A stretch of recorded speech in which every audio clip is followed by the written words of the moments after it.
Good evening and welcome back to Haunted Tales. Tonight we journey deep into the frozen wilderness of Alaska, a land of silence, shadow, and secrets buried beneath endless snow. Scattered across this unforgiving frontier stand cabins, lonely outposts of wood and stone that hold more than just memories of those who once sheltered inside. Some whisper of trappers who vanished without a trace, others of strange lights in the forest and of visitors who should not exist at all. These are not campfire myths, but chilling accounts drawn from history, testimony, and encounters too disturbing to forget. Each cabin tells a story, some of madness, some of despair, and some of things far older than mankind itself. Tonight we will open those doors together, but be warned. Once you step inside, the silence of the Alaskan wilderness may never sound the same again. If you're new here, join our community of night dwellers by subscribing to Haunted Tales. Tap the bell so you never miss the next descent into the dark. Before we dive in, let us know in comments from where you are watching. Now, let us begin and uncover what waits in the cabins where civilization ends and fear begins. The Kushtaka Cabin, Cordova Wilderness. The Alaskan wilderness is a place of extremes. The silence is so complete that it feels alive, pressing against your eardrums. The cold is so sharp it carves its way into bone. Out there, in the endless forests and glacial valleys surrounding the fishing town of Cordova, the land does not simply test human survival. It decides who stays and who is swallowed whole. It is here, beyond the Copper River Delta, where stories of a particular cabin linger. A hunting cabin deep in the Cordova wilderness that locals refuse to enter. Not because of wolves, not because of bears, but because of something far older. Something from legend. They say the cabin belongs to the Kushtaka. The legend of the Kushtaka among the Tlingit people, whose stories stretch back farther than written history. The Kushtaka are shapeshifters, beings that appear as otters when near water, but who can assume human form when they choose. Their name translates roughly to land otter man. The Kushtaka are not harmless. Some tales describe them as tricksters, mimicking the cries of children or the voices of loved ones to lure the unsuspecting into the wilderness. Others paint them as soul stealers, dragging their victims into icy rivers and transforming them into Kushtaka themselves, forever cut off from the afterlife. To the Tlingit, encountering a Kushtaka is not only dangerous, it is spiritually catastrophic. It means being lost, body and soul. So when trappers and loggers began disappearing around a remote cabin near Cordova in the early 1900s, whispers quickly linked it to the legend, the cabin's origins. The cabin itself was simple. One room, a stove, shelves lined with rusting cans. Built in the 1920s by fur trappers who braved the backcountry winters, it was intended as a seasonal base for hunting and fishing. For a time, it served its purpose. But by the 1940s, the place had already developed a reputation for unease. Hunters who stayed overnight described strange sounds around the structure. The sound of water splashing when the rivers were frozen solid, the high-pitched whistle of something moving through the trees, and voices calling their names though no one was near. By the 1950s, the cabin was largely abandoned. Too many men failed to return from it. The few who did came back changed, shaken, reluctant to speak, their eyes haunted by whatever they had seen. The disappearance of Henry Caldwell. One of the earliest documented cases tied to the Kushtaka cabin was that of Henry Caldwell, a fisherman from Cordova in 1953. Caldwell was known as practical, unshakable, the kind of man who didn't scare easily. He set off for the cabin in late autumn, planning to trap marten and beaver before the snows came heavy. He was never seen again. Weeks later, a search party followed his tracks through the snow. They led straight to the cabin. Inside, the stove was cold, his supplies neatly stacked, but Caldwell was gone. The only sign of him was a single boot print by the door, not human, not animal. The print looked webbed like that of an otter, but far larger. The search continued for weeks. They found nothing. His body never surfaced, not in the rivers, not in the woods. Among locals, the conclusion was simple. The Kushtaka had taken him. Testimony of the trappers in the winter of 1961. 3 trappers attempted to reclaim the cabin. They had heard the stories but dismissed them as superstition. For a week they hunted, returning each night to the cabin to cook and sleep. On the 8th night, one of them, a man named Tom Erickson, woke to the sound of laughter outside. It was his wife's voice, clear as day, though she was hundreds of miles away in Anchorage. She called his name, soft at first, then urgent. When he stepped toward the door, one of his companions stopped him. The second trapper swore he could hear his own brother outside. The third heard his mother. Each man heard something different, someone personal. The voices begged them to come out into the snow. Erickson later recalled pressing his ear to the door. On the other side, he swore he heard the scratching of claws against the wood, slow and deliberate. The men stayed awake until dawn, weapons in hand, listening to the voices circle the cabin until they finally faded with the first light. They left that morning, abandoning their traps. When they returned to Cordova, they told their story in hushed tones. Not one of them ever went back. The Rangers Report, 1978A. Chilling detail comes from an official report filed by a forest ranger named Michael Torres in 1978. Tasked with surveying old hunting cabins, Torres reached the Kushtaka cabin in March alone. His logbook, recovered later, described unease from the moment he arrived.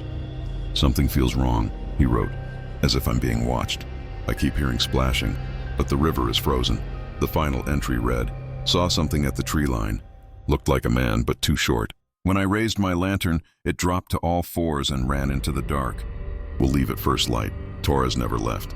When a team was sent to check on him, they found the cabin abandoned. His supplies were still inside, his rifle leaning against the wall. In the snow just beyond the door were prints, not boots, not paws, but something in between. As if a man with webbed feet had circled the cabin again and again.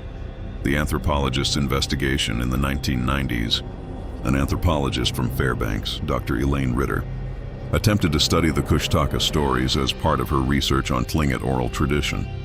She visited Cordova and interviewed elders, collecting accounts that spanned generations. One elder told her plainly, "You don't go to that cabin. It belongs to them now. Anyone who stays will never leave whole." Dr. Ritter made the mistake of visiting the site herself. She brought a small team and camped nearby in the summer of 1994.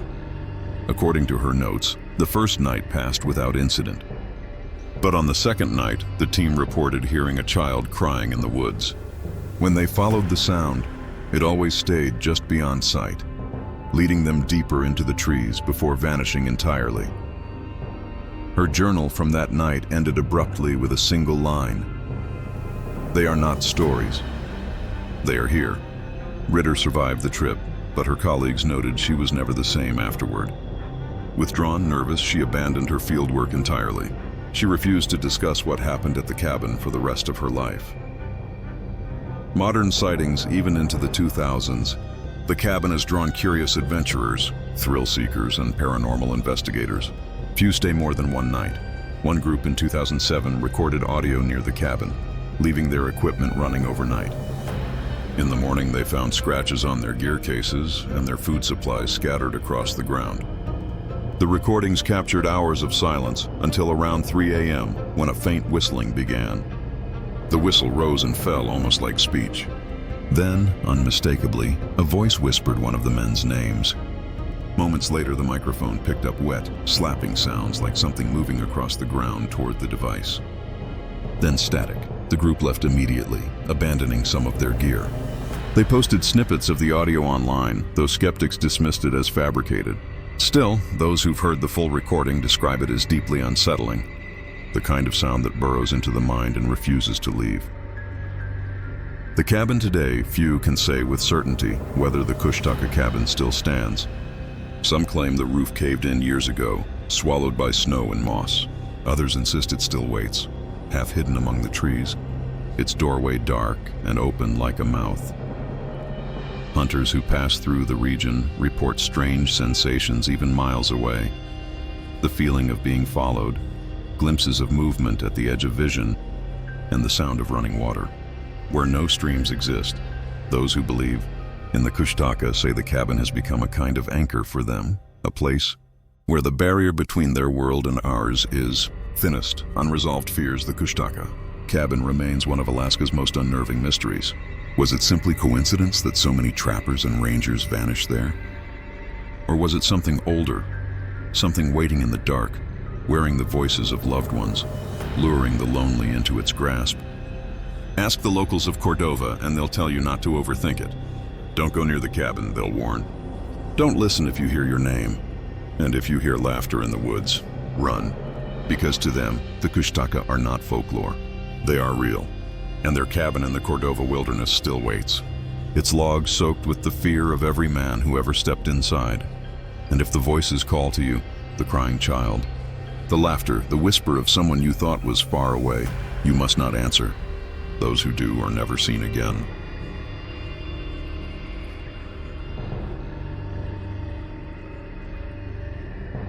The suicide cabin of Eklutna Lake.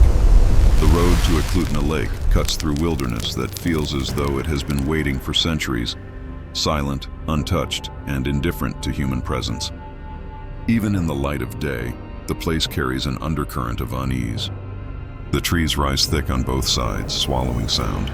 The air has a stillness that seems unnatural, as though time itself hesitates. And when the sun slips behind the Chugach Mountains, the darkness that falls here is absolute. It's in that silence, along the remote shoreline of the lake, where a small cabin once stood. Hunters, rangers, and hikers knew it. A plain one-room shelter built in the 1940s, its logs were darkened by years of snow and rain, its windows clouded with frost, and its roof sagged under heavy winters. It was never meant to be infamous, just another practical refuge in the endless Alaskan wilderness. But over time it became something else, something feared. They call it the suicide cabin. The first deaths in 1971, Anchorage police responded to a report of a missing man. He was eventually found inside that cabin, his revolver beside him, his body slumped against the wall. At first it was explained away. Alaska is a harsh place. Isolation, depression, and the long winters take their toll. But in 1973 it happened again. A second man, unrelated to the first, took his own life in the same cabin, in the same manner. And then, in 1975, a third body. 3 deaths in 4 years, all in that tiny structure on the lake. The pattern disturbed even hardened law enforcement officers. Rangers who patrolled the area grew hesitant to enter the cabin at all. It wasn't just the deaths, one retired ranger later admitted. It was the feeling in there, heavy, oppressive, like the air didn't want you to breathe. Ranger Hollis's encounter, one of the earliest first-hand accounts that still circulates today, comes from David Hollis, a ranger in his 30s at the time. In the winter of 1977, he was dispatched after campers reported hearing gunshots echoing across the lake at night. Hollis snowshoed in, the temperature plunging below zero. The only sound the crunch of his boots and the faint creak of the trees under ice. When he reached the cabin, he noticed the door swinging slightly open, frost forming around the hinges. Inside, the air was unnaturally warm, as though someone had lit a fire, though the stove was stone cold. Hollis described feeling smothered, like the air was thick and wet. Then he heard it, crying. Faint, muffled sobbing coming from the corner where the shadows were deepest. He raised his flashlight, and there was nothing there. No figure, no movement, just the sound of water dripping steadily from the roof, hitting the wooden floor like slow, deliberate taps. Hollis stayed less than 10 minutes before retreating. I've pulled bodies out of avalanches. I've tracked bears through storms. But that place, that cabin, is the only time I've ever felt like something wanted me dead without lifting a hand. He refused to set foot in it again. The whispering testimony in 1984. 2 university students, Janice Miller and her boyfriend, were caught in an unexpected storm while hiking near the lake. The cabin to them was a godsend. They knew nothing of its reputation. That night, Janice awoke to her boyfriend sitting upright on the cot, eyes closed, whispering frantically. His lips moved in a rush of words, the same phrase over and over. Do you hear them? They're telling me what to do. They're telling me what to do. Terrified, she shook him awake, but he resisted, his body stiff. Then, from outside the window, Janice swore she heard faint voices. Multiple voices, low and overlapping, like a chorus carried on the wind. But when she peered outside, the world was black and silent. They left the cabin before dawn, abandoning their gear. Janice later told reporters, it wasn't just whispers. It was the way the walls seemed to breathe, like the cabin itself was alive, leaning closer to listen. The scratches in the wood hunters in 1990 reported discovering something inside the cabin that disturbed them so deeply they left the area immediately. Along the interior walls were deep scratches, long vertical gouges carved from ceiling to floor. They were too narrow for a knife, too chaotic for tools. They looked like fingernail marks, frantic, desperate, endless. When they returned the following year to show others, the scratches were gone. The walls were smooth, as though the cabin had been rebuilt or cleansed. But no repairs had been made. It was as if the cabin itself had erased the evidence. Cultural roots and folklore. The stories began to merge with older beliefs tied to the land itself. Eklutna is known for its cemetery, where spirit houses, small, brightly painted structures, are built over graves to shelter the souls of the dead. The Dena'ina Athabascans, native to the area, speak of lingering spirits who remain when burial rites are disturbed or ignored. Some whispered that the cabin had been built on sacred ground, its foundation laid atop forgotten graves. Others pointed to legends of the Kalupalik, a figure from Inuit folklore, a creature that whispers to the lost, luring them into the water. Though tied more often to the sea, the idea that something could whisper a person toward death resonated with those who'd heard of the cabin. The condemnation, by 2003, the reputation of the suicide cabin had become so infamous that officials decided to tear it down. But according to workers, the effort was strangely difficult. Machinery failed without explanation. Chainsaws refused to start. Eventually, only part of the roof was removed. The walls were left standing, skeletal and hollow, as if the land itself refused to let it go. Even with the roof gone, the stories continued. Campers swore they saw faint lantern light glowing inside the ruined frame. Some reported hearing gunshots again, distant but sharp, echoing across the lake in the dead of night. The 2017 GoPro footage, perhaps. The most unsettling modern account came from two Anchorage hikers in 2017. They filmed their trip near the cabin with a GoPro, documenting laughter, drinks, and casual conversation as night fell. But as the footage went on, faint sobbing could be heard in the background. At first they didn't notice it, but later, one hiker grew quiet, turning his head toward the trees. "Do you hear that?" he asked. The camera caught his friend sweeping the dark with a flashlight, the beam shaking slightly. Just before the clip ended, one of them muttered, "It's coming from the cabin." Then the footage cut off. The video surfaced online briefly before being removed. Both men returned safely, but they refused to speak about what happened. To this day, no one knows why the footage vanished or who took it down. Lingering dread today, the suicide cabin is no longer marked on most maps. Rangers deflect questions about it, saying little beyond warnings to stick to designated trails. Yet hikers still search for it, and some claim to find it, a sagging frame half swallowed by trees, its logs dark with age. Visitors speak of a weight in the air, a pressure that builds the closer you step. Some claim to hear faint whispers in languages they can't identify. Others describe overwhelming sadness, a sudden desire to give up, to sink into despair for no reason at all. One visitor wrote in an online forum in 2021, "I went in laughing with friends. Within 10 minutes, I couldn't stop crying. It felt like someone else's grief had crawled under my skin. I couldn't shake it for days." The unresolved ending, no official explanation has ever been given for the suicides. Psychologists suggest coincidence, pointing to Alaska's harsh winters and high rates of depression. But for locals, the logic falls flat. Why that one cabin? Why so many deaths in such a short span? And why do the whispers still continue long after the cabin has been abandoned? Even now, on still nights when the lake freezes over and the aurora shimmers faintly above, some say you can hear it, a single gunshot echoing across the water. A gunshot from no hunter, no weapon.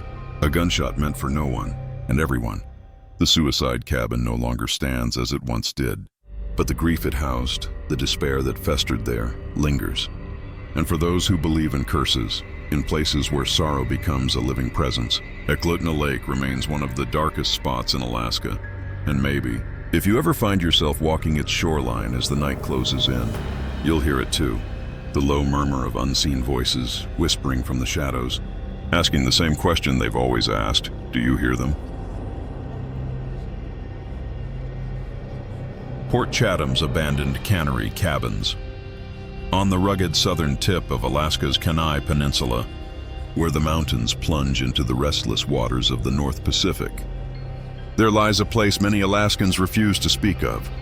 Its official name is Port Chatham, though in old maps and faded journals it is sometimes called Portlock.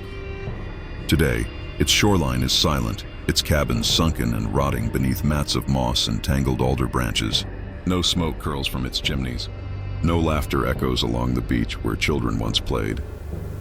The only voices carried through its ruins are the wind, the surf, and perhaps something else. Something that has never left. For Port Chatham was not simply abandoned. It was fled. Families, fishermen, and cannery workers packed what they could and vanished in the mid-20th century, leaving behind homes, tools, and even dishes on their tables. The land itself seemed to exhale relief once they were gone, reclaiming the cabins with a hunger that still unsettles the rare visitors who dare to step ashore. Unlike other Alaskan ghost towns that succumb to economic downturns or shifting trade routes, Port Chatham carries a darker reputation. Its cabins are said to be cursed, its forests haunted by something that stalked those who once lived there. A figure from native legend that drove an entire community into exile, the Nantinak. A community on the edge of the wild. Port Chatham's beginnings were unremarkable by frontier standards. In the late 1800s, American and European settlers recognized the rich salmon runs along the bay and established a small cannery. Families from other parts of Alaska, as well as immigrants from Scandinavia and Russia, joined native Alutiiq and Sugpiaq residents in building a modest but thriving village. Cabins of hand-hewn spruce lined the shore. Their interiors were simple but warm, with cast-iron stoves, bunks, and lanterns that glowed during the long winter nights. Men worked the cannery or hunted in the surrounding mountains, while women mended nets and tended to the children. On Sundays, hymns rose into the cold air from a tiny clapboard church. It was an isolated but livable existence, and yet almost from the beginning, an unease seemed to shadow the settlement. The Alutiiq elders warned the newcomers of the Nantinak, a creature described as half-human, half-animal, towering in stature, covered in dark hair, and gifted with intelligence beyond that of a beast. It was no mere animal spirit, they said, but a predator with malice in its eyes. They told stories of hunters who whistled at night and were answered by whistles in the dark, of figures glimpsed on ridgelines that vanished before anyone could approach. The settlers, practical and hardened by frontier life, dismissed these stories at first. Bears, they reasoned. Wolves, perhaps. The forest was full of dangers, but none they could not face with rifle and trap. Still, some kept a nervous ear tuned to the mountains after sundown. The first disappearances. The first confirmed vanishing came in the early 1900s. A logger who had been cutting spruce near the edge of the forest did not return home. A search party found his tools scattered, but no trace of him remained. Weeks later, his mangled remains were discovered downstream. The body was broken in ways that baffled even seasoned outdoorsmen. One man swore the corpse looked as though it had been torn in half. More cases followed. Hunters failed to return. Prospectors vanished while scouting streams for gold. A prospector's diary, later found in a snow-buried cabin, ended with a chilling line. "Something is knocking at the walls. There are no footprints outside."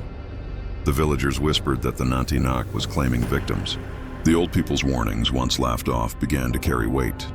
Cabins of fear. The cabins of Port Chatham, which had once been homes, slowly became places of dread. Families began to report strange occurrences, heavy footsteps crunching outside at night, long after the last fisherman had come in from sea. The sound of breathing against the walls, scratching at the door.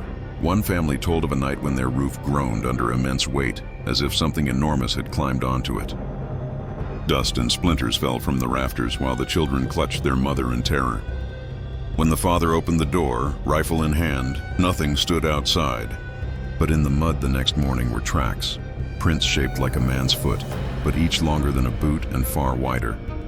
Others reported odors drifting through the cracks of their cabins, an overpowering stench of rot, wet fur, and something metallic, like blood.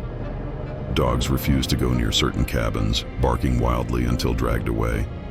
The 1920s and 1930s, terror builds. By the 1920s, the disappearances had become so common that the area gained a reputation across the Kenai Peninsula as dangerous ground. Lumber crews sent to harvest timber fled after several men vanished into the forest. In one case, a worker was found dead, his skull crushed. His fellow loggers swore they saw massive footprints circling the cabin where he died. In the 1930s, a prospector was found pinned beneath a massive boulder far from the settlement.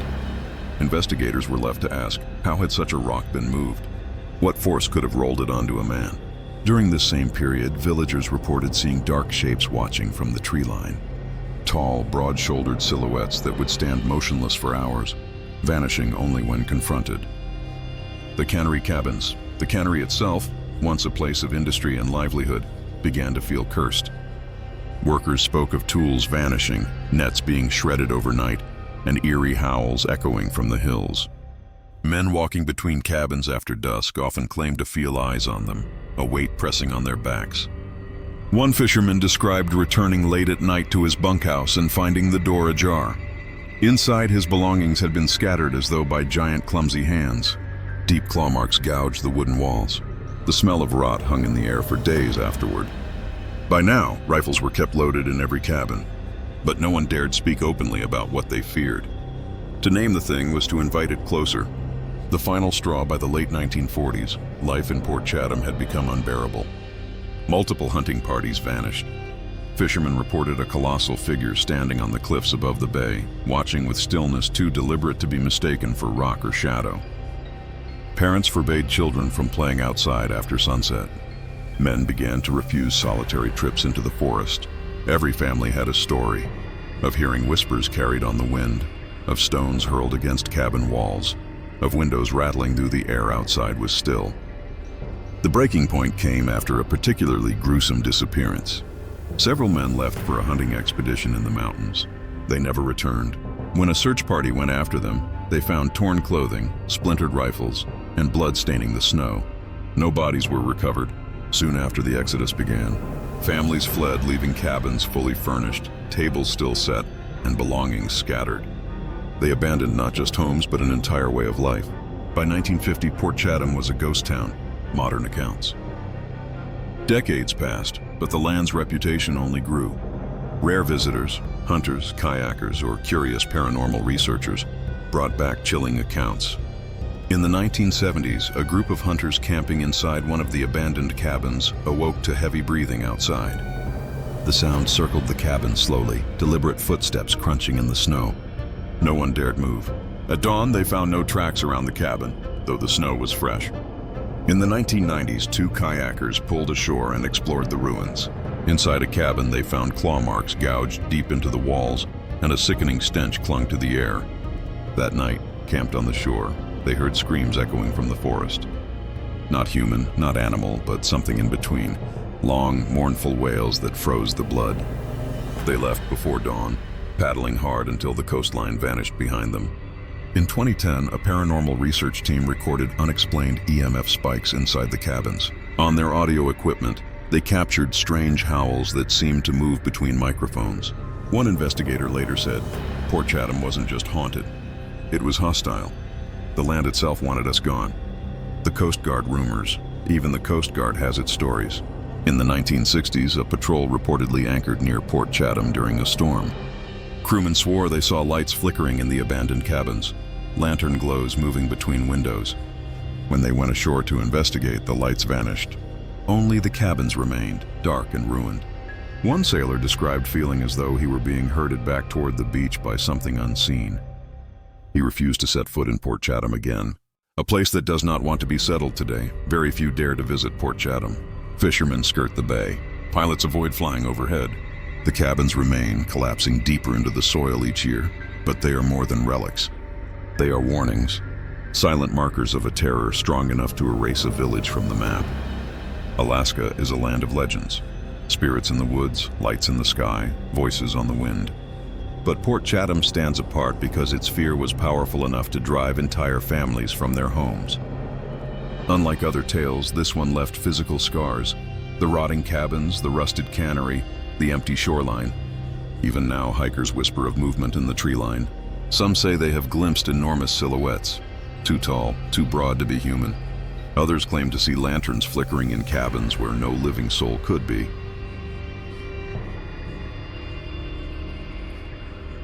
The Vanishing Prospector's Cabin, Nome Trail, at the turn of the 20th century, Alaska's western frontier drew men like moths to flame. The Nome Gold Rush, beginning in 1898, transformed a desolate Bering Sea shoreline into a tent city of over 20,000 hopefuls. Nome itself was little more than a frozen beach town battered by storms. Yet in its mud streets, fortunes were made and destroyed. But while the harbor bustled with ships, the Nome Trail, stretching inland toward smaller creeks and tributaries, carried men into silence. It was not a trail so much as a scar, beaten into tundra by sleds, boots, and frozen hopes. The landscape was merciless. Endless snowfields, ridgelines where wind cut like knives, and valleys that trapped sound so completely that travelers swore they could hear their own heartbeats echo back to them. Many men built cabins along this trail. Most became nothing more than logs rotting under snowdrifts. But one, half buried near a nameless frozen creek, endured in story long after its timbers collapsed. To this day, Alaskans call it the Vanishing Prospector's Cabin, the man who built it. The man was Elias Corbett, age 37. He was not young nor green. His life before Alaska was one of movement, a childhood in Maine's fishing villages, brief work as a carpenter in Boston, then a failed attempt at farming in Wisconsin. He had married at 29. 3 years later, his wife left him. In her final letter, she wrote, "You are a man who cannot sit still, Elias. Always your head full of shadows, of things unseen. You chase silence more than you chase life." By 1901, he was drifting west, debts piling behind him, reputation scattered like frost. Nome was his final hope. But unlike other prospectors, Elias kept apart. He purchased only what he needed: sacks of flour, beans, salt pork, ammunition, and a kerosene lantern. He carried a leather-bound journal, pages already filled with short notes and odd sketches of trees, faces and shapes in the margins. By October of that year, he had raised a crude cabin far off the main trail. Some say he chose the spot deliberately, away from other men. Others believe the place chose him.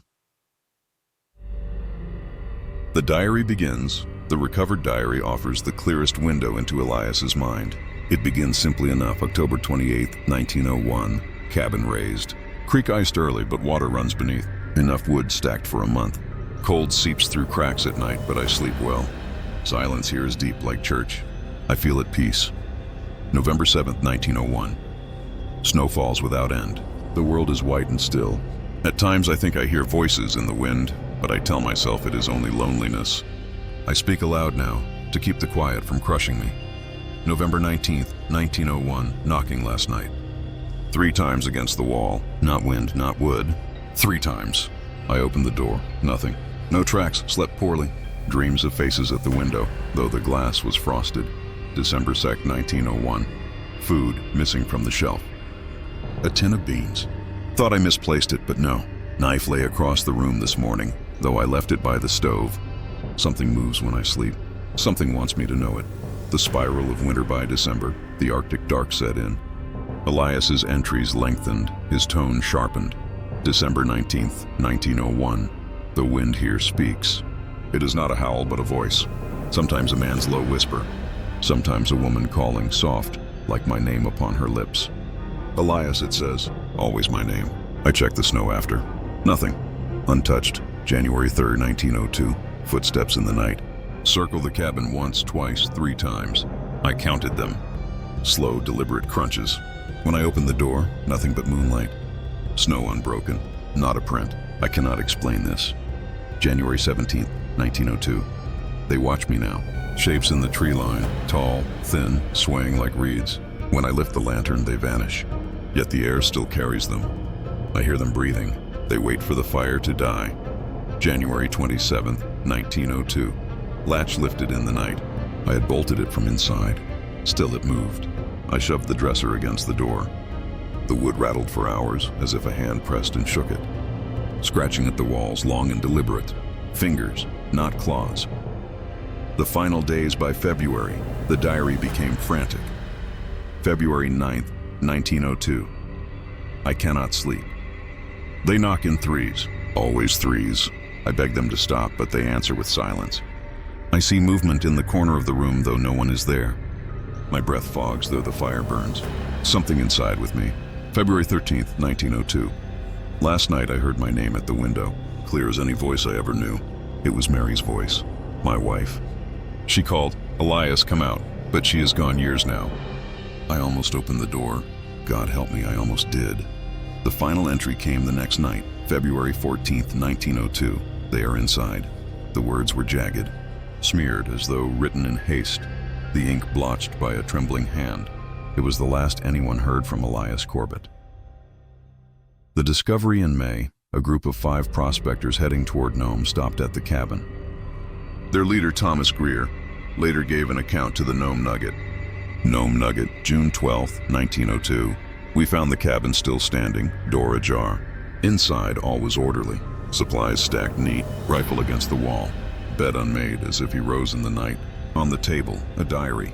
Last page read only, "They are inside." Of the man himself, no sign. No tracks in snow, no struggle. Simply gone. Elias was declared missing, presumed dead. But the searchers admitted, years later, that none of them wished to sleep in that cabin after reading the diary. They left it exactly as they had found it. Whispers. Through the decades, the cabin stood for decades. Hunters and travelers gave it wide berth. 1938. A mail carrier traveling by sled swore he saw light flickering inside the empty cabin. When he approached, it went dark. In the snow, he found no prints. 1947. 2 trappers stopped nearby for the night. Both reported hearing 3 knocks in the darkness, rhythmic and hollow, as if on timber. But the cabin walls had long since collapsed. 1974. Snowmobiler Paul Hensley stopped near the ruin.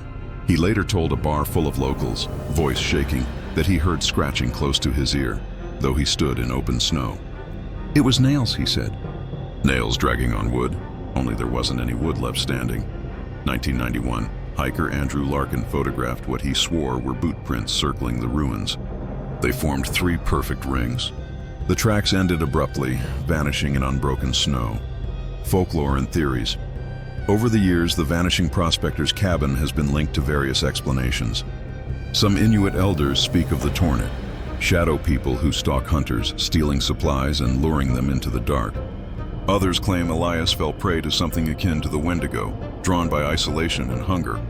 Skeptics suggest madness, cabin fever, suicide, yet the diary resists dismissal. The voice is too clear, too consistent in its terror. A modern encounter in 2016, a pair of hikers camped near the site. One later posted his experience online, though the post vanished within weeks. In his account, he described waking at night to the sound of boots circling the tent. Slow, deliberate crunches in the snow. 3 full circles. When he unzipped the tent flap, nothing stirred. In the morning, they found prints in the snow. Perfect circles, leading nowhere. The cabin today. The cabin is little more than splinters now, consumed by snow and moss. Yet bush pilots report strange glows along that stretch of the Nome Trail. Faint blue lantern lights that vanish when approached. Those who visit the site speak of a heaviness in the air, a pressure on the chest. Some swear they hear whispers on the wind, calling them by name. Others hear 3 sharp knocks. Always 3. Closing reflection, the Nome Trail holds countless graves, but few speak louder than the absence of Elias Corbett. His diary does not describe wolves or storms. It describes intrusion, a presence that knocked, circled, whispered, and finally entered. Perhaps Elias wandered into the tundra, lost to cold. Perhaps he ended his life, but the words remain. They are inside. The ruins sag beneath snow, but the land remembers. Stand too long by that creek and you may hear it too. 3 hollow knocks carried on the wind. And if you do, don't wait for the 4th.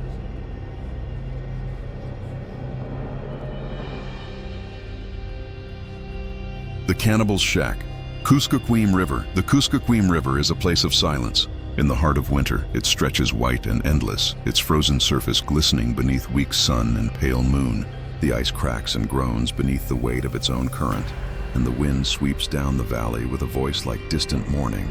For the Yupik people, the river is lifeblood. It carries salmon, connects villages, and marks the trail through the wilderness. But for those who came later, the prospectors, the outsiders who sought gold, the Kuskokwim often meant something else entirely: hunger, madness, and death.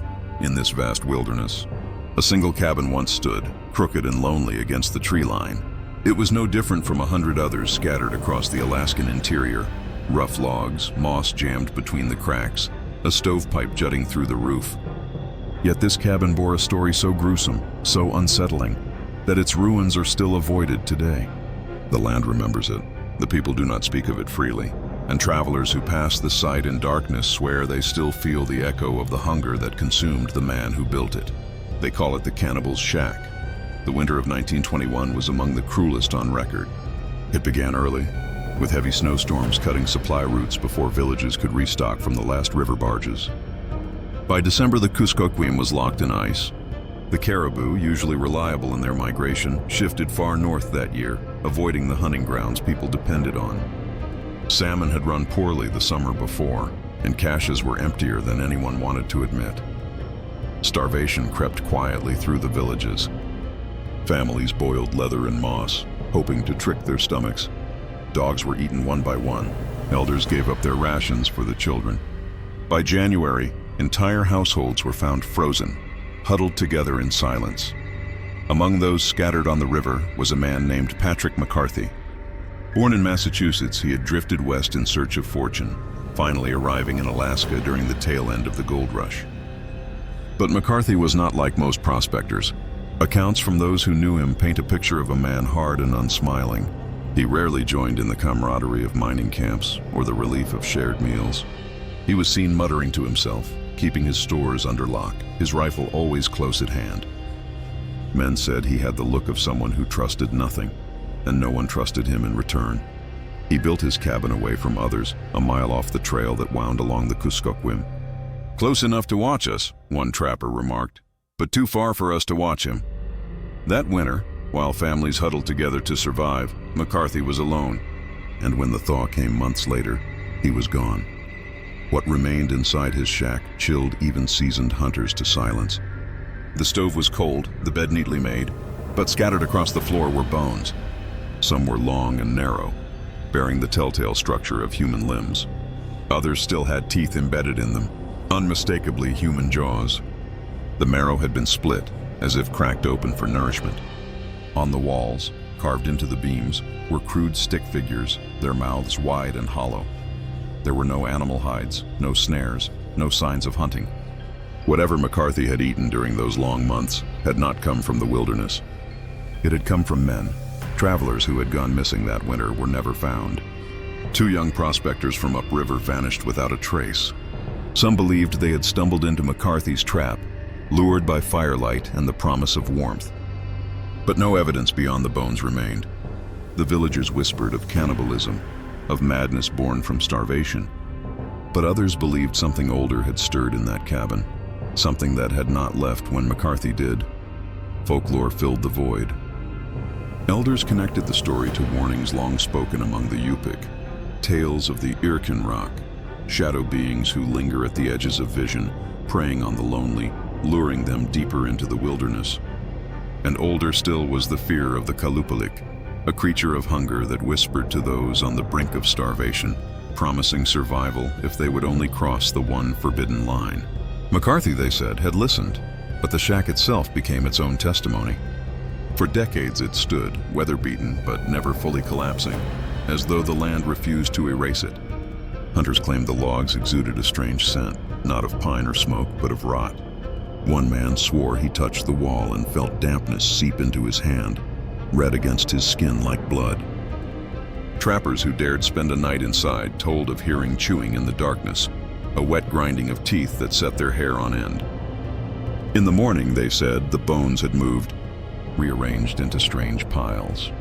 Stories multiplied through the 1940s and 50s. A trio of men seeking shelter from a storm lit a fire inside the shack, hoping to thaw their frozen clothes.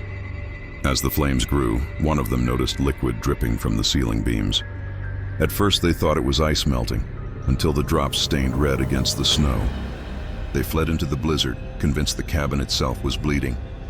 In the 1960s, snow machiners crossing the frozen river reported lantern light glowing faintly from within, though the shack had long been abandoned. A hunter camping nearby swore he heard footsteps circling his tent all night, steady, deliberate, never hurried. When he burst out at dawn, rifle in hand, the snow was untouched. No tracks but his own. Even school children were not immune to its legend. In the 1980s, a teacher led a group along the river during a winter hike. One boy stopped staring at the ruin. "There's someone inside," he whispered. When pressed, he described a thin figure crouched in the shadows of the doorway, its teeth bared in a grotesque grin. That night, the boy developed a fever. For days, he muttered in his sleep, "He's still hungry. He's still hungry." Elders tell of hunters who returned with stories too disturbing to ignore. One man admitted he had dared to step inside in the early 2000s. He described a pressure in the air, like the cabin itself exhaled hunger. Then came 3 knocks against the wall, sharp and deliberate. He fled and never hunted that stretch of river again. Others claim that even now bones appear near the site. Some are from moose or caribou, but others are long, narrow, suspiciously human. They lie clean on the snow, gnawed, yet no predator tracks surround them. Snow machiners whisper of figures running alongside them on the ice, keeping pace with impossible speed. When they glance back, there is nothing but shadows and the jagged silhouette of the shack against the horizon. Campers describe a smell of spoiled meat drifting on the wind, even in the dead of winter when the air should be sterile. And then there are the screams. Long, high-pitched wails that carry across the frozen expanse, echoing too perfectly to be animals. They say the sound pierces bone, making your blood feel thin and cold. Always, it comes from the direction of the shack. The shack itself is nearly gone now. Heavy snow has broken its roof. The river has shifted, threatening to carry it away. But still, year after year, some portion of it remains. A wall, a beam, a doorway half buried in ice. And still the stories come. Locals avoid it. They tell their children to never wander near. Travelers who pass by say they feel watched, as though something waits just beyond the doorway. Some claim to see McCarthy himself, a gaunt shadow crouched in the gloom, teeth shining white against the dark. What happened in that cabin during the famine of 1921 may never be fully known. Perhaps McCarthy went mad, devoured those he trapped, then wandered into the wilderness to freeze. Perhaps he was claimed by the hunger spirit the elders warn of. His body gone, his appetite eternal. But the bones tell a story. The carvings on the walls, the stick figures with gaping mouths, tell another. And the unease that lingers at the ruins tells the rest. They say hunger leaves a mark, not just on the body, but on the place where it struck. And on the Kuskokwim, where silence stretches for miles and storms bury every track, the hunger still waits. If you travel there on a moonless night, with only the aurora to light your path, listen carefully. You may hear chewing carried on the wind. You may smell rot where no flesh should be. And if you're unlucky, you may hear a voice curling through the dark, dry and cracked from endless emptiness, whispering a single phrase, "I'm still hungry."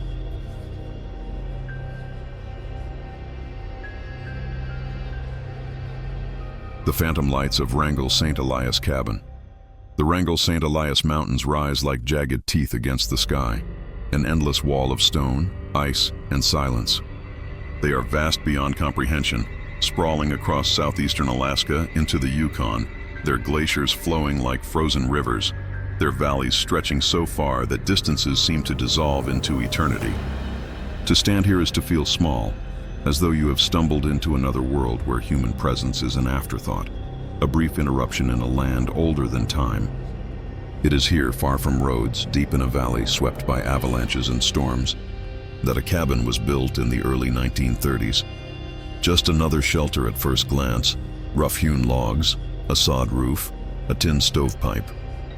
But unlike other cabins, this one has never faded into obscurity. It has lingered in stories, in testimonies, and whispered warnings. Because sometimes on moonless nights, the cabin glows. Its windows burn with orange light, flaring and dimming as if lanterns move within. Its walls leak faint beams into the snow. And those who follow the glow, those who make the mistake of stepping inside, often leave changed. If they leave at all. The first winter, 1932, according to faded records, 3 trappers built the cabin during the fall of 1932. Their names were Henry Wallace, Joseph Joe Tate, and Emil Kruger. They came chasing fur prices, convinced the mountain still held fortune for those willing to risk the cold. For months they set traps along the Nebezna River, disappearing for days into the high passes. Locals who met them described them as strong, practical men, seasoned enough to endure. But when spring came, a bush pilot flying overhead noticed something strange. The cabin's stovepipe still puffed smoke, weeks after the trappers were supposed to have returned to town for supplies. When he landed to investigate, he found the cabin silent. The stove glowed faintly, yet no firewood was stacked nearby. 3 tin plates still sat on the table, each with frozen scraps of food untouched. There were no tracks in the snow. No tools, no men. The pilot flew back shaken. The trappers were never seen again. The first lights, 1954. 2 decades passed before the story resurfaced. In 1954, a guide leading climbers along the Nebezna River reported seeing a strange glow on the mountainside. It flickered, pulsing like a lantern, moving from window to window of the long-abandoned cabin. At first, they assumed squatters had taken shelter. But when they approached, the light vanished. The cabin stood empty, the air frigid. Yet the stove was warm, as though it had been burning just moments before. That was the beginning of the lights. The pilot's testimony, 1962. In 1962, bush pilot Tom Redding gave a sworn statement to park officials after nearly crashing his plane. "I was flying low, checking a pass when I saw it. 2 orange lights side by side like lanterns swinging. They rose off the ground, hovered at treetop level. My instruments went crazy. Compass spun, altimeter jumped. I thought I was losing my mind. The lights moved toward me, slow and steady. I banked hard and nearly clipped a ridge trying to get away. When I circled back, nothing was there. Just the cabin below. I'll never fly that valley again." The Trapper's Pursuit, 1971. A trapper named Bill Harmon spent the winter of 1971 working lines near the mountains. He told friends he often saw lights from his camp, faint orange glows weaving through the valley. One night, convinced another hunter was trespassing, he followed. The light drifted always just ahead, leading him deeper into the trees. Bill walked for hours, snow crunching underfoot, lantern shaking in his hands. The glow hovered, sometimes vanishing behind a tree, only to reappear further on. He became convinced it was guiding him. Then he stumbled. His lantern fell, hissing into the snow. He looked up and realized he was 1 step from a cliff, the drop vanishing into blackness. The light was gone. Bill crawled back on his hands and knees, trembling. He swore the lights had tried to kill him. The Ranger's Vigil, 1983. In 1983, Park Ranger Harold Beaton volunteered to camp at the site after a series of visitor reports. His notes, preserved in park archives, are chilling. Night 1, nothing unusual. Temperature dropping fast. Cabin silent. Night 2, 2:47 a.m. Windows lit from within. Orange glow flickering as if lantern carried across floor. Approached with caution. Light vanished when I reached the door. Inside was cold. However, my own lantern was burning bright, though I am certain I never lit it. Night 3, awoke to voices. Male voices, low, muttering. Could not make out words. Sounded like 3 men. Approached the cabin again. Voices stopped. Inside, nothing. But the table had 3 tin plates on it. Empty, dusted in frost. I left at dawn. Will not return. Beaton filed his report, resigned 6 months later, and moved out of Alaska. The Mountaineer, 1994. A mountaineer named Sarah Little told her story years later in an interview. "I was climbing alone. Bad decision, I know. Weather turned. I needed shelter. I found the cabin. Inside, I swear there were 3 men sitting at the table. Shadows, faces hidden. They were speaking quietly, like friends at dinner. I blinked, and they were gone. My lamp sputtered out just like that. I spent the night shaking. At dawn, I saw lights moving in the valley below, drifting away like lanterns carried into the trees. I left my gear and ran. I never went back." The folklore connection. The Yupik and Athabaskan people who live near the Wrangell St. Elias have their own interpretations. Elders speak of Irkshenrat, shadow people who live parallel to humans, visible only when the boundaries between worlds thin. Some believe the cabin was built on a place where the veil is weak, a doorway between. Others point to the trappers themselves. Perhaps they died violently, their spirits replaying their last moments, forever eating, forever searching for warmth. Some even whisper of Nalusa Falaya, a spirit said to lead hunters astray with lights, luring them into rivers and cliffs. The modern sightings, 2000s to present. In the 2000s, photos began to appear online, faint orange blurs in cabin windows, streaks of light twisting across night skies. Skeptics called them lens flares. Believers swore they matched what generations had already described. One snow machiner in 2012 filmed himself approaching the cabin at night. The footage shows a faint glow in the window, pulsing slowly. As he reaches the door, the camera glitches, static hissing. The last frame before the feed cuts is a flood of orange light bursting through the cracks. The man was found unconscious the next morning, frostbitten, his machine wrecked. He remembered nothing. Bush pilots still avoid the valley at night. Hikers still whisper of voices muttering in languages they cannot place. Hunters still claim the lights circle them, hovering at the edge of vision. The unsettling truth. The cabin still stands today, though sagging and half buried in snow. Yet travelers swear its windows glow on moonless nights.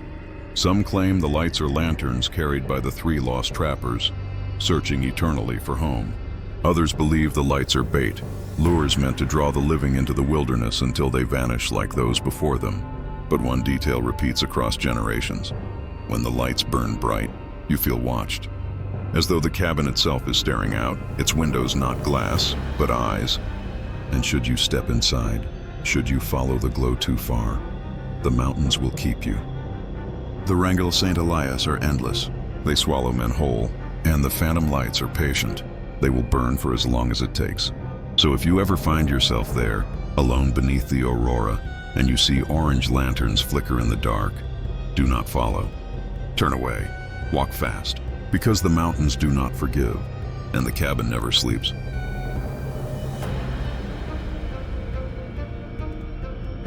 The Cabin of the Whispering Wind, Brooks Range. The Brooks Range stretches across Alaska's northern frontier like a jagged scar. Peaks rise like blackened teeth, valleys sink into endless shadow, and the tundra rolls outward in an ocean of frost and silence.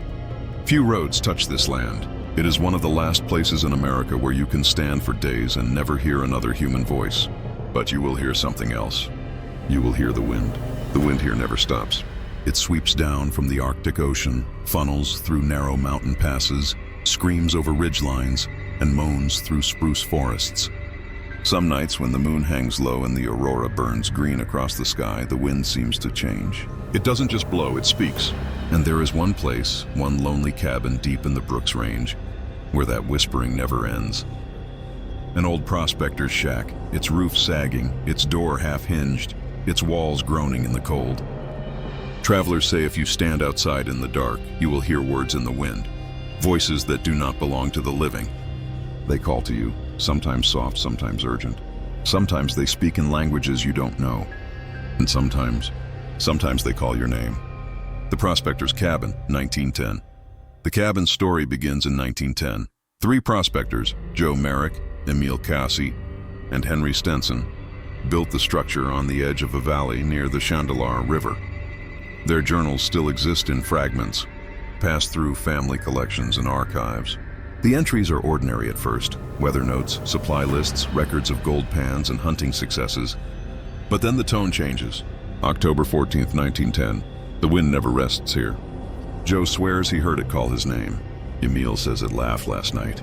I thought I heard a woman crying. But there's no one within 100 miles of this place. It chills us more than the snow. October 19th, 1910. Something walks outside at night. We hear the crunch of snow, but in the morning, no tracks. Joe doesn't sleep. Emil covers his ears. I fear we have built this cabin where we should not have. By spring, only one man came out of the Brooks Range alive. He returned to Fairbanks alone, his face haggard, his hair turned gray. When asked about his companions, he would only say, "The wind took them." He died a recluse, never speaking of it again. The Hunters' Encounter, 1938. Nearly 3 decades later, 2 Gwich'in hunters sought shelter in the abandoned cabin during a blizzard. Their descendants retold the story, recorded years later by anthropologists. The brothers awoke at night to the sound of their late father's voice outside, calling them by name. One brother, half dreaming, rose and staggered to the door. He said the voice promised warmth, food, and safe passage home. The other brother pulled him back inside by force, wrestling him onto the floor. When dawn came, they found tracks outside, but only one set, circling the cabin again and again before vanishing into the snow. The rescued brother later confessed that even in daylight, he could still hear the voice in his head whispering, urging him to come home. The Oil Surveyors, 1967. During the oil exploration boom of the 1960s, surveyors often used old cabins for shelter. In 1967, a 6-man crew stayed overnight in the Whispering Cabin. One of them, Richard Holmes, filed a report that circulated quietly among workers but never reached the public. It was midnight. The wind howled, shaking the roof. But underneath it, we heard voices. Clear voices, right there in the room. A woman asked us why we had come. Then a man told us to leave. We froze. Our lanterns burned steady, but the voices did not fade. They grew louder, overlapping, as if the cabin was filled with a crowd. Then footsteps, heavy, deliberate, walked across the roof above us. We bolted. The door flew open, and the wind slammed us to the ground. We left our equipment. None of us dared return. Though the company dismissed the claim as exhaustion, oil workers still warn newcomers of the cabin where the wind talks. The Mountaineer's Journal, 1982. Mountaineer Paul Ackerman attempted a solo traverse of the Brooks Range in 1982. His journal was found later in his pack. His entries paint a chilling picture. Day 5. Cabin seems sound. Wind is louder here than anywhere else. Hard to rest. Day 8. Woke at night. Heard whispering. My name repeated until I woke. Door rattled, but no one there.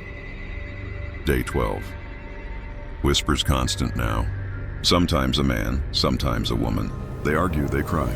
I catch myself answering out loud, though I don't remember the questions. I fear I am losing time. Day 15. Something walked past the window. Tall, wrong shape. The wind carried laughter. Not mine, not human. I think it is inside now.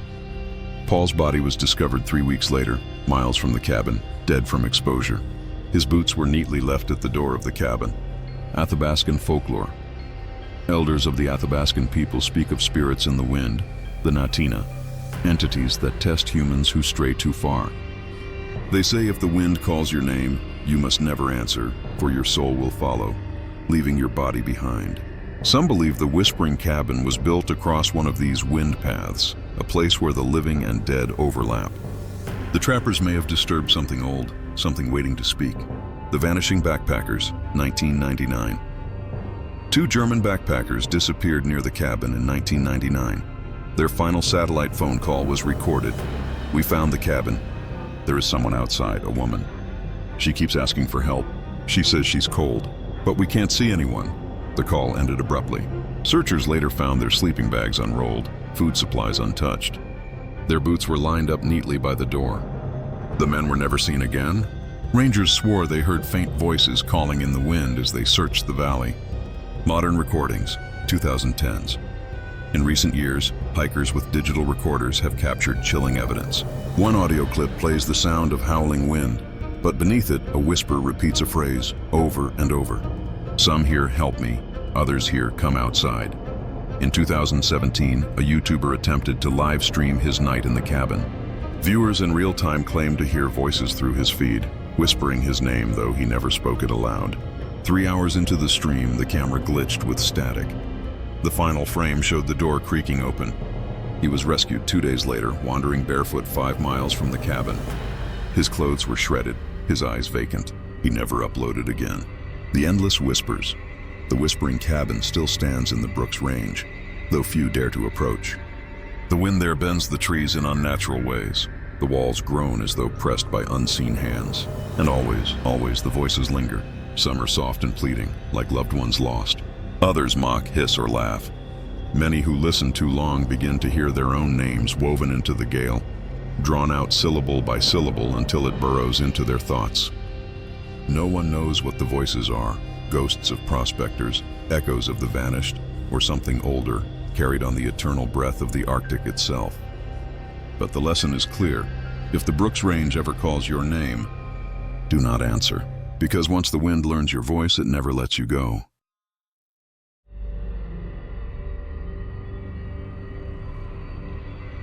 The abandoned Gold Rush cabin, Nome, Alaska, is a city that should not exist. Built on frozen tundra at the very edge of the Bering Sea, It is a place forged by desperation and greed. In the summer of 1900, its beaches glittered with gold dust, and in a matter of months, tents and shacks gave rise to a roaring town of more than 20,000 souls. Men came with shovels and dreams. Women came with cunning and survival instincts, and lawlessness ruled the muddy streets. Shootings were common. Fires swept through saloons. Fortune and ruin walked hand in hand. Nome's wild heart beat fast, but like all rushes, it couldn't last. And on the outskirts of this frenzy, one solitary cabin was built, a cabin that would outlast the rush itself. Its logs are still there today, blackened with age, warped by 100 years of storms. Locals call it cursed. They say it belongs not just to the past, but to the dead. The rise of Thomas Graff, 1900. The cabin belonged to Thomas Graff, a miner from Oregon. Unlike many who came to Nome, Graff struck luck quickly. Along the Snake River, he dug into a rich seam of gold and pulled out enough to set himself up comfortably. While others drank away their fortunes in the saloons or gambled them into nothing, Graff built a strong log cabin on a rise overlooking the sea.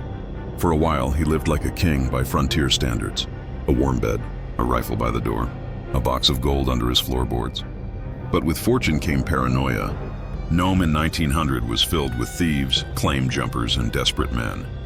Graff's journals, discovered decades later in the possession of an old family friend, show the unraveling of his mind. July 23, 1901. Word spreads too quickly. Already they come sniffing. I hear them outside, boots crunching the gravel, voices whispering. I shout and they scatter. But every night they return. August 5, 1901. I woke with the door wide open. The fire dead, lantern still burning. I swear I locked it. I swear it. I thought I saw someone crouched in the corner, but when I lit the lamp, nothing was there. Still, the floor creaked as though someone moved. September 1st, 1901. The whispers grow bolder. Last night they called me thief, murderer. I have killed no man. I take only what the river gives. Yet their voices will not stop. Perhaps this land curses us all. By October, Graff was dead. His body was discovered inside the cabin, a single gunshot wound to the head. The coroner ruled it suicide, but his gold was gone, vanished without a trace. The whispers began the same year.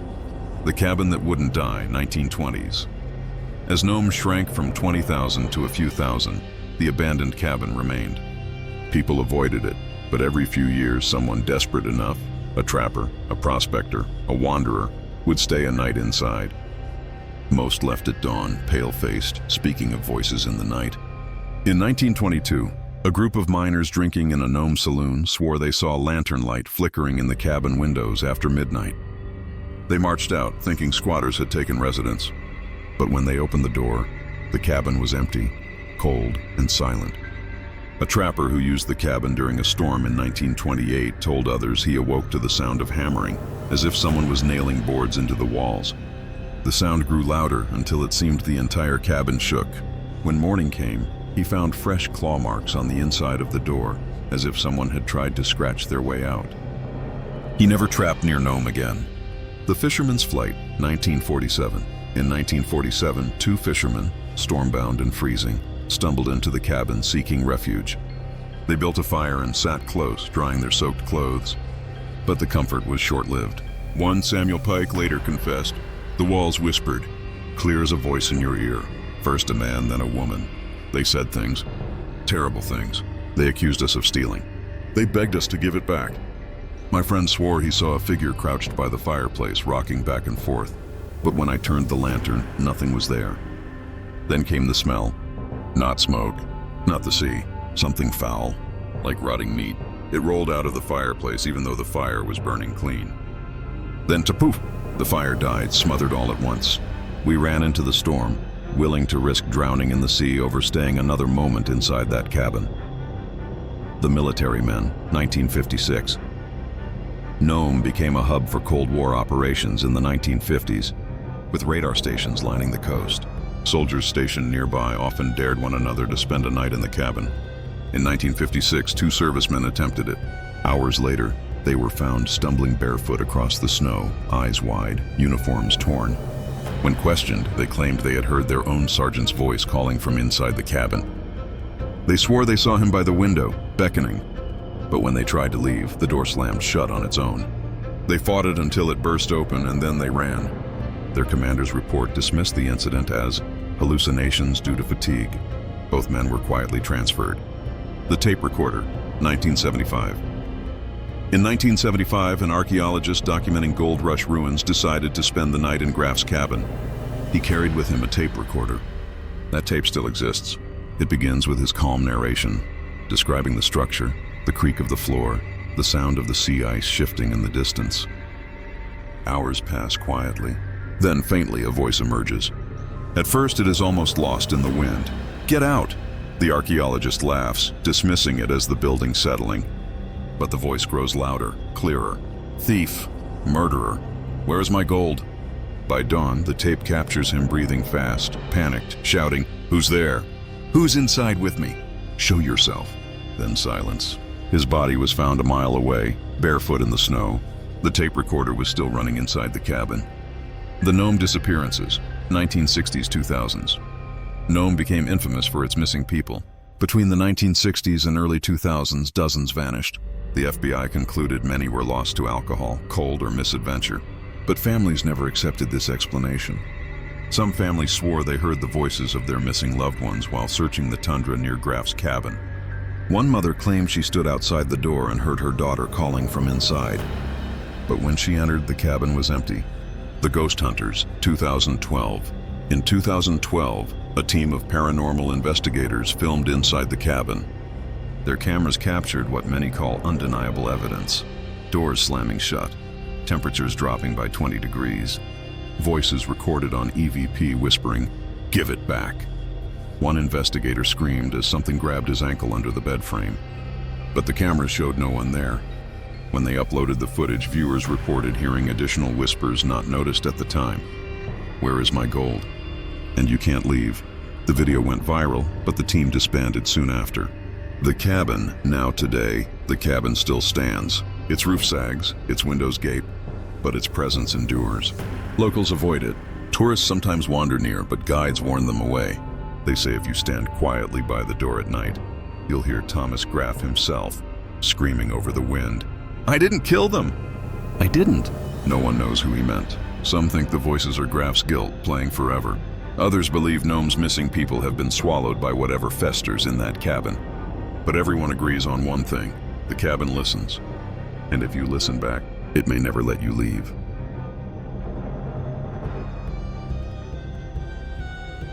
The Trapper's Cabin, Yukon River. The Yukon River is Alaska's artery of wilderness, stretching over 1,800 miles from Canada through the heart of the state before emptying into the Bering Sea. Along its endless bends and icy currents, the land is vast, empty, and unforgiving. Life clings to its banks in small villages and scattered cabins. But the deeper you go, the fewer signs of civilization remain. And on one lonely stretch near the lower Yukon, hidden among leaning birch and black spruce, stands a cabin with a history that locals do not speak of lightly. They call it the Trapper's Cabin. For decades, travelers, hunters, and river pilots have reported strange things when passing near it. Shadows moving in the windows when no one lives there. Lantern light flickering in the dead of night. And a voice, low, mournful, calling from inside. The story begins in the winter of 1921, when a man named Isaac Rourke built that cabin on the river's edge. A man who vanished into the snow and left behind a mystery that has only deepened with time. Rourke was a seasoned trapper, hardened by years in the interior. His journals describe a man confident in his skills, able to live off the land. That winter, he laid lines for lynx, fox, and wolf, and by December, he was writing of full traps and good pelts. But the tone shifts suddenly in mid-January. January 14th, 1921. Tracks around cabin last night. Not wolf, not man. Something in between. Too large, too wide. I heard it scratching the walls. January 20th, 1921. Dreams trouble me. The sound of crying outside. A woman's voice. Last night I nearly opened the door before I woke myself. There are no women within 50 miles of this place. January 27th, 1921. The river is frozen solid, yet I hear splashing as though someone walks through the water beneath the ice. I fear I am not alone. That was the final entry. Weeks later, a supply boat stopped at the cabin. Inside, they found Isaac Rourke's rifle leaning against the wall, his pelts stacked neatly, his boots by the door, but no trace of Rourke himself. Outside, in the snow, they found tracks. Enormous prints, too long for a man, too narrow for a bear. They led from the cabin to the river's frozen edge, and then nothing. The story of Rourke's disappearance spread among riverboat crews and trappers. They said his spirit still lingered, calling from inside the cabin. By the 1930s, reports circulated of hunters hearing banging on the cabin door in the middle of the night, though the building stood empty. Some swore they saw a figure pacing inside, silhouetted in lantern light. But whenever they opened the door, the cabin was bare, the lantern cold. In the winter of 1946, 3 hunters traveling upriver found themselves stranded by a sudden freeze. They took shelter in the trapper's cabin. Only one survived. The survivor later told authorities, "At first it was just the wind, but then we heard someone knocking, slow, steady, like knuckles against the wood. We opened the door, nothing, just snow. Then the voices came. First one, then 2, then many. They came from the walls, from the rafters, from the stove. My friends shouted at me to cover my ears. I did. They did not. By morning they were gone. The door wide open, only their boots left behind." The authorities listed the 2 hunters as presumed drowned. But the survivor insisted the river did not take them. The cabin did. River pilots in the 1960s reported eerie lights near the trapper's cabin. One, Captain Miller, described a night passage in 1963. "We came around a bend and there it was, glowing. A yellow light in the window bright as day. But the cabin has been empty for years. I cut the engine, drifted close. That's when I heard it, knocking, loud, heavy. The boat shook, though the river was calm. My crew begged me to keep going. As we passed, I looked back. The light was gone. Pitch dark, but something moved at the window, watching." In 1979, an anthropologist studying Athabascan folklore interviewed elders in nearby villages about the trapper's cabin. One elder told him, "That place is not for men. The one who built it angered the spirits. The Yukon is alive. It remembers. When you hear voices there, it is not the wind. It is the land calling you back. If you answer, you will not return." The anthropologist dismissed this as superstition until he spent a night near the cabin himself. In his field notes, he wrote, "Kept hearing tapping on the walls, though no one was there. Around midnight, I distinctly heard my father's voice calling from inside. My father has been dead 10 years. I did not open the door, but the urge was strong, too strong.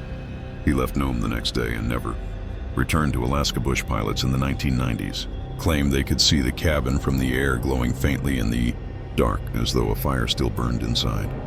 Snow machiners passing through have reported hearing laughter coming from the trees, echoing across the frozen river. In 2005, 2 men on a trapping expedition camped near the cabin but refused to enter. That night, their tent poles rattled violently, though the air was still. In the morning, they found boot prints circling their tent, but only 2 sets. Neither man had left during the night, and in 2018, a pair of kayakers traveling the Yukon swore they saw a man standing on the cabin's porch at dusk. He waved once, then walked inside. When they approached, the cabin was empty. Some say the cabin is haunted by Rourke himself, doomed to wander the riverbank forever. Others believe he disturbed something older, a Yupik spirit tied to the water, a being that can mimic voices and lure victims to their deaths. Whatever the truth, the cabin still stands today, leaning into the earth but stubbornly refusing to fall. Travelers who pass it warn each other not to stop, not even to glance too long at the windows, because if you do, they say you'll see someone looking back, even now, when the river is frozen solid and the land lies in silence. People claim to hear it, a knock echoing faintly across the ice. Sometimes it comes in threes, sometimes it continues for hours, and sometimes late at night, when the stars hang low and the aurora dances green across the sky, you might hear something worse.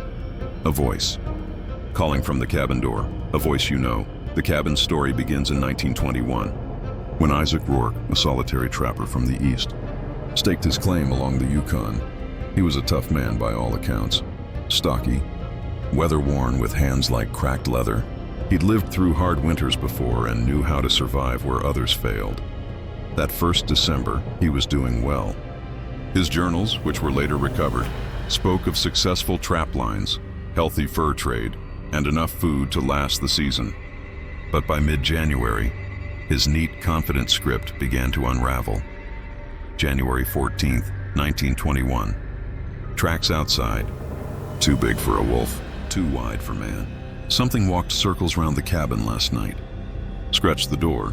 I did not open. January 20th, 1921. The crying again. Woman's voice soft right outside.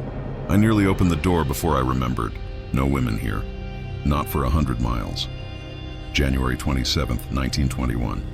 The river groans. I hear splashing under the ice, steps pacing the current. I am not alone. That was the last entry.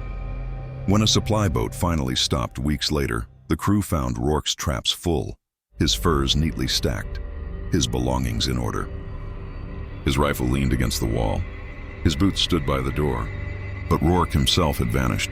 In the snow outside were tracks, enormous, human-like, but stretched and twisted.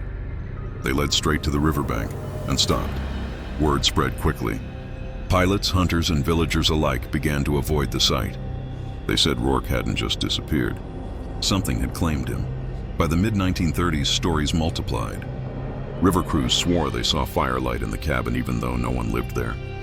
Hunters claimed to hear someone hammering nails inside, though the building stood silent and decaying. And more than one traveler said they heard a man's voice, Isaac's, still calling, begging them to come inside. No one stayed the night. Not willingly.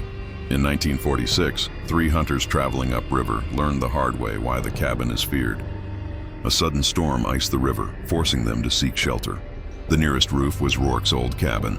What happened inside remains one of the Yukon's strangest and most chilling tales. The sole survivor, half-mad and frostbitten, was found downstream days later. His testimony has been retold countless times. At first, it was quiet. Just whined through the cracks. Then after midnight, someone knocked. Once, twice, over and over. My friends thought it was another hunter passing by. They opened the door. Nothing there, just black snow. The knocking came again. This time from the back wall. Then the roof. Then the stove. Voices followed, whispering at first, then laughing, then crying. My friends, they answered. They shouted back. I covered my ears. I begged them not to listen. But by morning, the door was wide open, snow piled inside, and my friends, gone. Only their boots left by the fire. Just boots. Officials wrote the case off as hypothermia and wandering into the river. But those who know the Yukon, they still whisper, the cabin took them. In 1963, a seasoned river pilot named Captain Miller had his own brush with the cabin. He was guiding a steamer through fog when a yellow glow appeared up ahead.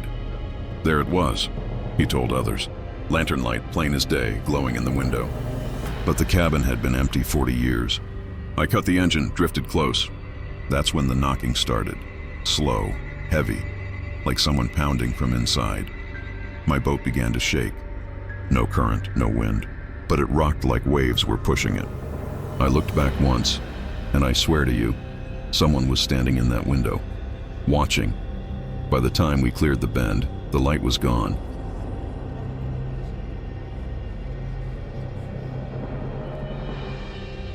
The silent cabin, Admiralty Island, off Alaska's southeast coast, is known by another name, Kutsnuwu, Fortress of the Bears. Here, towering spruce forests cloak valleys where mist clings low, and the roar of the ocean blends with the guttural growl of the largest brown bear population in the world. It is an untamed wilderness. But even in a land ruled by predators, there are stories darker than tooth and claw. One such tale centers on a small weathered cabin hidden deep within Admiralty's interior. Locals call it the Silent Cabin, not because it is quiet, but because everything around it is stripped of sound. No wind, no birds, no insects. Step within its shadow, and even your own breath seems swallowed. In the late 1800s, Russian settlers built the cabin as a logging post. They felled spruce, dragged them to the shore, and shipped them out for trade. For the first season, everything seemed normal. Then winter came. By February, half the crew had vanished. Their tools were found in the snow, their boots by the hearth, but their bodies were never recovered. Those who remained told stories of whispers at night and shadows moving through the timberline. One survivor later claimed, The woods themselves spoke. Not with voices, but with silence. You would hear your name. In the absence of sound, by spring the cabin was abandoned. The logs rotted, but the structure remained. In 1934, a Tlingit hunting party passed near the cabin. They were skilled woodsmen, raised on Admiralty's rugged land, yet even they felt unease. As they approached, the forest quieted until not even the caw of a raven echoed. One hunter entered to investigate. The others waited outside. Moments later, they heard him scream, a sharp, strangled cry, and then nothing. When they rushed in, the cabin was empty. His rifle leaned in the corner. His tracks led in, but not out. The Tlingit never returned. From then on, elders warned children, never follow silence into the trees. During World War II, the U.S. Navy briefly reopened the island for timber operations. Workers lived in makeshift camps, but one team rebuilt the silent cabin as shelter. Their reports, later declassified, are chilling. Men complained of constant pressure in their ears like a storm was approaching, though skies were clear. Radios cut out within a mile of the site. Most disturbing were the disappearances. 2 men went missing without a trace, their cigarettes still burning in the ashtray, their coffee mugs warm. The project was abandoned within months.